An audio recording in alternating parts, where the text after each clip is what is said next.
Chapitre 31. Or Jacob entendit les discours des enfants de Laban qui disaient: Jacob a pris tout ce qui appartenait à notre père, et c'est de ce qui était à notre père qu'il s'est acquis toute cette richesse.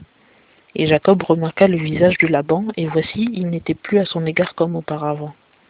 Et l'Éternel dit à Jacob: Retourne au pays de tes pères et vers ta parenté, et je serai avec toi. Alors Jacob envoya dire à Rachel et à Léa de venir au champ vers son troupeau.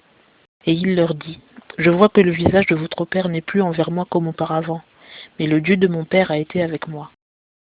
Et vous savez vous-même que j'ai servi votre père de toutes mes forces.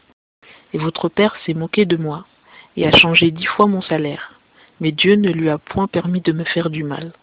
Quand il disait ainsi: Les picotés seront ton salaire, toutes les brebis faisaient des agneaux picotés. Et s'il disait ainsi: Les rayés seront ton salaire, toutes les brebis faisaient des agneaux rayés. Dieu a donc pris le bétail de votre père et me l'a donné. Car il arriva au temps où les brebis entrent en chaleur, que je levai les yeux et vis en songe que les béliers qui couvraient les brebis étaient rayés, picotés et marquetés. Et l'ange de Dieu me dit en songe: Jacob. Et je répondis: Me voici. Et il dit: Lève les yeux et regarde, tous les béliers qui couvrent les brebis sont rayés, picotés et marquetés. Car j'ai vu ce que te fait Laban. Je suis le Dieu de Béthel, où tu oignis un monument, où tu me fis un vœu. Maintenant, lève-toi, sors de ce pays et retourne au pays de ta parenté. Alors Rachel et Léa répondirent et lui dirent: Avons-nous encore une part ou un héritage dans la maison de notre père? Ne nous a-t-il pas traités comme des étrangères, puisqu'il nous a vendus et qu'il a même mangé notre argent? Car toutes les richesses que Dieu a ôtées à notre père sont à nous et à nos enfants. Maintenant donc, fais tout ce que Dieu t'a dit. Alors Jacob se leva et fit monter ses enfants et ses femmes sur les chameaux. Et il emmena tout son bétail et tout le bien qu'il avait acquis, son bétail particulier qu'il avait acquis à Padan-Aram, pour venir vers Isaac son père au pays de Canaan. Or Laban était allé tondre ses brebis, et Rachel déroba les théraphim de son père. Et Jacob trompa Laban l'araméen en ne lui disant point qu'il voulait s'enfuir.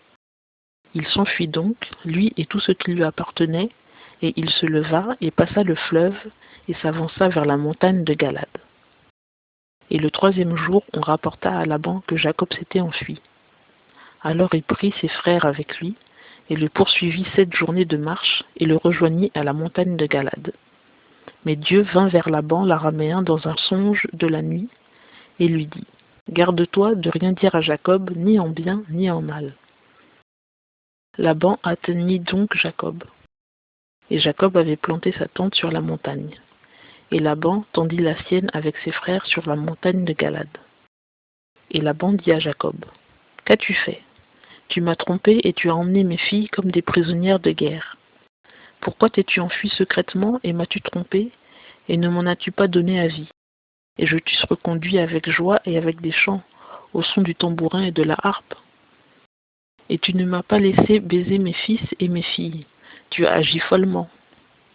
J'ai en main le pouvoir de vous faire du mal, mais le Dieu de votre père m'a parlé la nuit passée en disant: Garde-toi de rien dire à Jacob, ni en bien ni en mal. Et maintenant tu es parti, parce que tu languissais après la maison de ton père. Mais pourquoi as-tu dérobé mes dieux? Et Jacob répondit et dit à Laban: C'est que je craignais en moi-même que tu ne me ravisses tes filles. Mais celui chez qui tu trouveras tes dieux ne vivra point. En présence de nos frères, examine ce qui est chez moi et prends-les. Or Jacob ignorait que Rachel les eût dérobés. Alors Laban entra dans la tente de Jacob, et dans la tente de Léa, et dans la tente des 2 servantes, et il ne les trouva point. Puis il sortit de la tente de Léa, et entra dans la tente de Rachel. Mais Rachel avait pris les théraphim, les avait mis dans le bas du chameau, et s'était assise dessus. Et Laban fouilla toute la tente, et ne les trouva point. Et elle dit à son père: Que mon Seigneur ne se fâche point de ce que je ne puis me lever devant lui, car j'ai ce que les femmes ont coutume d'avoir. Et il chercha, mais il ne trouva point les théraphim. Alors Jacob se mit en colère et querella Laban. Et Jacob prit la parole et dit: Quel est mon crime? Quel est mon péché pour que tu m'aies poursuivi avec tant d'ardeur, pour que tu aies fouillé tous mes bagages? Qu'as-tu trouvé de tous les objets de ta maison? Mets-les ici devant mes frères et tes frères, et qu'ils soient juges entre nous deux. Voici 20 ans que j'ai été avec toi, tes brebis et tes chèvres n'ont point avorté, et je n'ai point mangé les béliers de tes troupeaux. Je ne t'ai point rapporté de bêtes déchirées, j'en ai moi-même subi la perte. Tu me réclamais ce qui avait été dérobé de jour, et ce qui avait été dérobé de nuit. Le hâle me consumait pendant le jour, et le froid pendant la nuit, et le sommeil fuyait de mes yeux. Voici 20 ans que je suis dans ta maison. Je t'ai servi 14 ans pour tes 2 filles, et 6 ans pour tes troupeaux, et tu as changé 10 fois mon salaire. Si le Dieu de mon père, le Dieu d'Abraham, et celui que craint Isaac, n'eût été pour moi, sans doute tu m'eusses maintenant renvoyé à vide. Dieu a regardé mon affliction et le travail de mes mains, et il a rendu justice la nuit passée. Et Laban répondit et dit à Jacob, ces filles sont mes filles, ces enfants sont mes enfants, et ces troupeaux sont mes troupeaux, et tout ce que tu vois est à moi. Et que ferai-je aujourd'hui à mes filles ou aux enfants qu'elles ont enfantés? Maintenant donc viens, prêtons ensemble une alliance, et qu'elle serve de témoignage entre moi et toi. Et Jacob prit une pierre et la dressa en monument. Et Jacob dit à ses frères, amassez des pierres. Et ils prirent des pierres et en firent un monceau, et ils mangèrent là sur le monceau.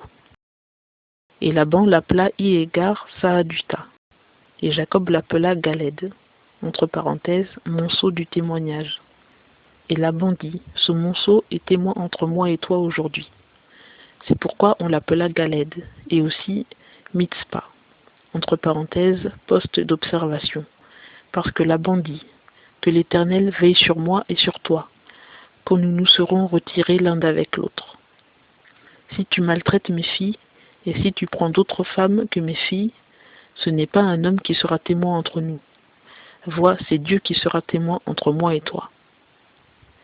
Et Laban dit à Jacob, voici ce monceau de pierre, et voici le monument que j'ai dressé entre moi et toi.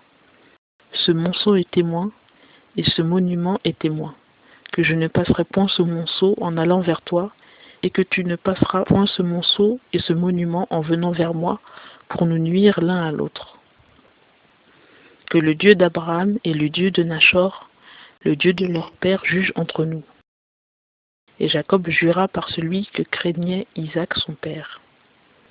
Et Jacob offrit un sacrifice sur la montagne, et il invita ses frères à manger le pain. Ils mangèrent donc le pain et passèrent la nuit sur la montagne. Et Laban se leva de bon matin, baisa ses fils et ses filles, et les bénit et s'en alla. Ainsi Laban retourna chez lui.